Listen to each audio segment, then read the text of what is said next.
morning, takang palengke, bili kaming almusal, pansit na lang para hindi na kami magluluto. Si ate,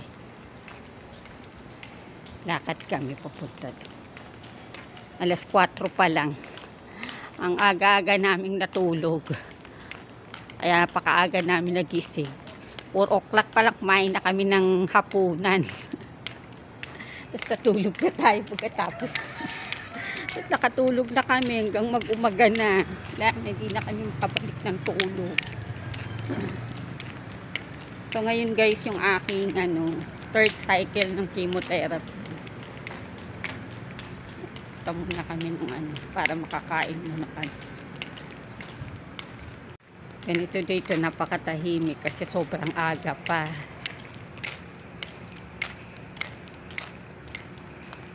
Ayan.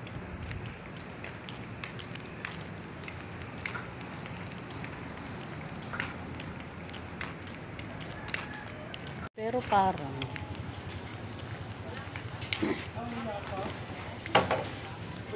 hindi ako nag-aaral ng elementary.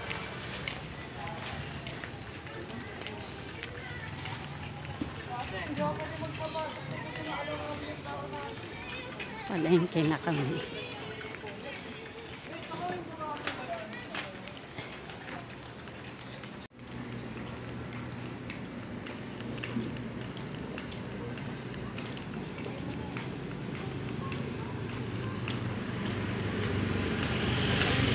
A few moments later.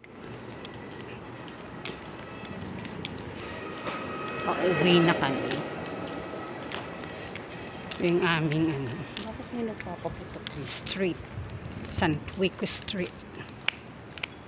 Yan.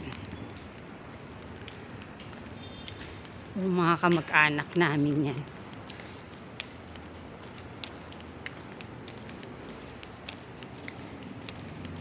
Buti maliwanag dito, no? Ganda Hindi nga eh, ayun yung ilaw hindi binuksan. Sasabihin ko nga yan sa mga kandidato na bakit wala yung ilaw namin nakapatay. Papabuksan ko yun. Yan ang aming bahay.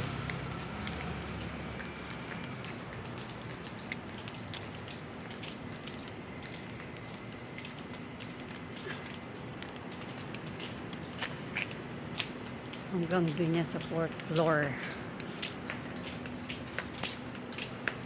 12 seconds later.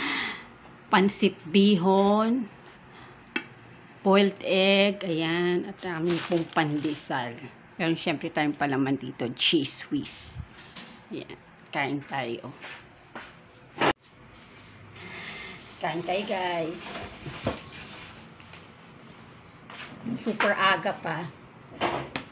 4:45 pa lang.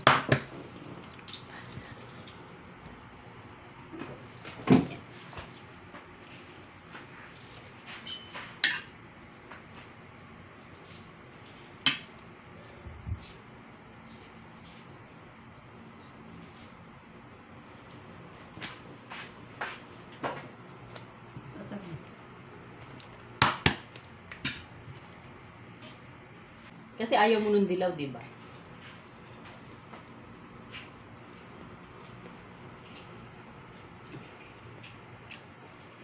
Lagi akong kumakain ng boiled egg.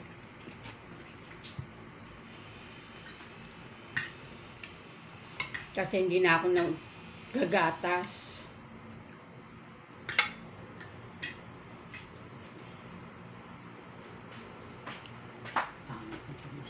Kainin mo itong muna.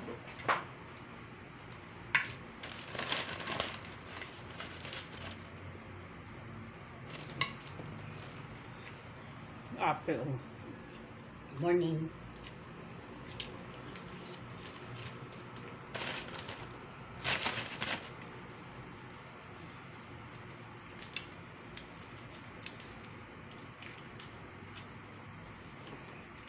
sila lang yung napakaagang nagtitinda. Yung nasa may karito na lalaki, bumibili din ako dun. Dalawang kawa lang yung nakalagay. Gusto ko sa kanya yung palabok niya. Sarap yung palabok niya.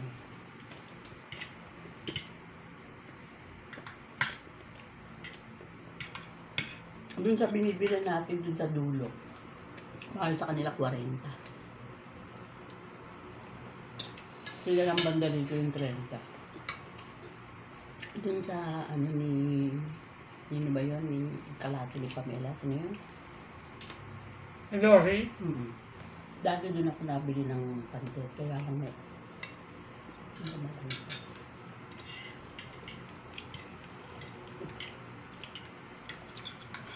minsan naghahalo-halo yung ano. Tinigil ko na yung pagbili ko ng palabok doon. May palabok nila maninipis. Na ano ko na marami. Eternity later. And guys, we're getting ready. Papunta na po kami ng hospital sa UST para po sa aking third cycle ng infusion chemotherapy. Ayan. So, nakabihis na po tayo at nakaayos na. Maya-maya konti tayo ay lalarga na. See you guys later.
Eternity later. Nakauwi na kami guys sa bahay.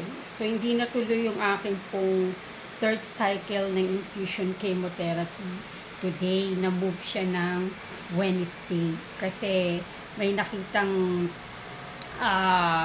hindi magandang result sa CBC ko na kailangang i-monitor. Although wala namang siyang talagang negative impact na masasabi on my treatment, kailangan lang talaga na ma-monitor siya at maging normal. So, imbis na 1.5 dapat, yung rate, bumagsak siya ng 1.2. So, ang ginawa na lang sa akin today is tinurukan ako ng gamot para makatulong siyang mapataas yung rate na yon and makapahinga ng isang araw. Tapos, kikimo na ako ng Wednesday. So, schedule ko ng CBC uli Wednesday morning. Mauuna yon. Then, dediretso na kami sa chemotherapy ko by Wednesday. So, wala po tayong magagawa. So, doktor po kasi ang nakakaalam. So, alam nila yung ano yung dapat na gawin ng mga procedures para mas lalong masiguro na maging okay yung pasyente nila at mamonitor yung dapat na mamonitor para hindi rin naman sayang yung treatment na binibigay sa'yo o yung mga gamot na tinuturok sa katawan mo. So, kailangan kasi talaga nilang bantayan yun. So, pahinga po ako tomorrow ng isang araw. Then, Wednesday, balik hospital para sa CPC and chemotherapy. Ayan. So, nothing serious naman po guys. Okay naman po ako. In good progress naman po ang aking pong treatment. Kaya, huwag tayong mag-aalala. At hindi rin naman ako masyadong nag-aalala dahil alam ko na alam ng mga doctors what's best for me. Kaya, kailangan natin silang sundin kung ano yung mga advices na binibigay nila para sa atin. Ayan. So, see you again guys sa Wednesday para sa ating pong third cycle infusion chemotherapy. Ayan. So, thank you so much guys for watching. See you again next time on my next vlog. Until then, ingat, God bless, and happy. Happy lang. Bye-bye!